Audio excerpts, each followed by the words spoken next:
First couple of years of marriage were brutal. I was a very emotional person. I came in selfish. There was a lot of, sarcasm on his part and a lot of emotion on my part. I would say without exaggerating that we fought every day. Sarah and Chad Markley couldn't understand why their young marriage was failing. After all, they grew up in the church and always tried to do the right thing. In fact, Chad was even the worship leader at their church. But they were young, barely 21 when they married. So with their newfound sense of freedom from their parents, they started to explore a lifestyle that they had been taught was forbidden. The only time they didn't fight was when they were partying. I can remember a number of times showing up on a Sunday morning and nobody knew. People should have known, but I'd still be buzzed from the night before. We started going out, we started, dancing. We were just kind of living really free, as free as you can be, yet still be married. Then it escalated to another level, pornography. Instead of me saying, "Oh no, what are you doing?" It was interesting and captivating, and it was something I began to desire. I don't think we were willing to admit how bad off we were. But like I said, I'd grown up in this, please God or please do what was right type of a mentality. And once you get to a certain age, then it's kind of like, what's the motivation anymore? I had been overweight growing up, and then I lost about 60 pounds. Before, men had never looked at me. And then after that point, I was getting flirted with walking down the street. It made me feel great. It made me feel like was finally pretty. I've never called myself a workaholic, but I became that. I found things that were exciting, that provided distraction, and sort of filled the void.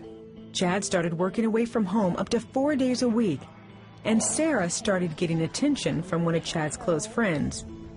He was also married. So I started talking a lot to this other man, and we talked on the phone, we hung out, and for a long time it was just this friendship, this emotional bond.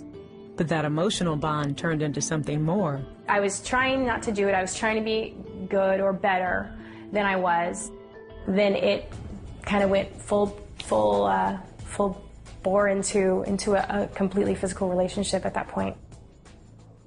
Every time I was with him and we did something that I would have had to hide from my husband, there was guilt. There was always guilt. But it was just, the guilt was so much less than the desire. I hated myself. I hated what I was doing, but I really didn't know how to get out of it. I didn't know what to do. I couldn't tell. If I told, then my world would come crashing down. The affair lasted for 3 years, until a friend of Sarah's guessed her secret and outed Sarah to their pastors. The next Sunday after church, their pastors called Chad and Sarah to the back office. I'm totally thinking about me and what I was doing. Like, did they know I was looking at porn? Did they know that we've been totally getting hammered on the weekends? I mean, well, what do they know? I'm not in any way, shape, or form thinking about Sarah at all. And then they said, "Sarah, you have something to tell Chad." I had a choice. I could keep lying, and I probably would have been believed by them at that point, and maybe even by Chad. Or I could tell the truth, and I could be done with it, no matter what the consequences were. And what I did is I decided to tell the truth. My first reaction, or my first feeling was just shock. I didn't know if I was going to lose my daughter. I didn't know if I was going to lose my husband. I didn't know if I was going to lose everything but that was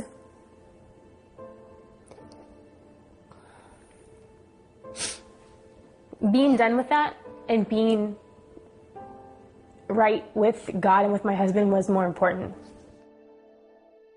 While Sarah spent the night at her parents' house, the next day they met up at the screening of The Passion of the Christ.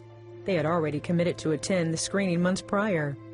The most amazing thing happened because we were sitting next to each other, watching this film. I had just confessed to an affair, watching in gory and in brilliant detail the beating and crucifixion of Jesus. I was broken. I was just bawling my eyes out. I'm sobbing. And it was like the Lord sort of orchestrated a moment to remind me of the extent He went through to restore relationship with me. I really come to understand the gravity of my sin and how much it had both hurt Jesus. Just my sin had hurt Jesus, not just my husband, but it had hurt the Lord. I mean, how could I stand before God and say, you know what? Hey, thanks for everything you did for me and all of my stupidity. Oh, but this was just too much. He was very sad still, but he had been going through his own transformation over those past 24 hours. And he said to me, how can I not forgive you when so much has been forgiven of me? That day and a half or so was the point of us deciding to be done, both of us, but me particularly, deciding to be done with an old way of living, a sinful way, a hurtful way, a selfish way of living. Both Sarah and Chad recommitted their lives to Jesus Christ that day. Chad even stepped down from his church position as worship leader. So it's both people committing and it coming to the point where no matter what it entails, we're going to make it work. We cut our cable. We poured out all of our alcohol. We started going to marital counseling, Christian counseling. We just cleaned everything out. Spiritually, physically, cut all ties. It was like we were together like all the time. And as we grew closer together as a couple in a pure way, we were also growing closer to God too. We didn't fight and we didn't argue. And it was like, this is awesome. Since then, Chad and Sarah have renewed their wedding vows. They both realized that their old marriage had to die so that God could rebuild their new marriage. The image that I always have of him whenever I think of God, just as a savior, as the savior, as the only thing that's ever been able to save me.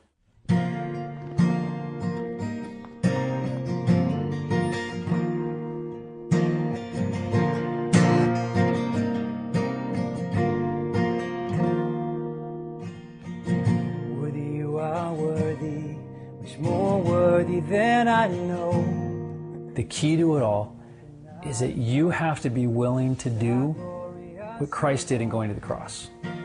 And you think about what are the things that he suffered. He suffered embarrassment, suffered shame, there was pain involved, there was death involved. So it comes down to, what are you willing to give up in exchange for what he has? Don't worry.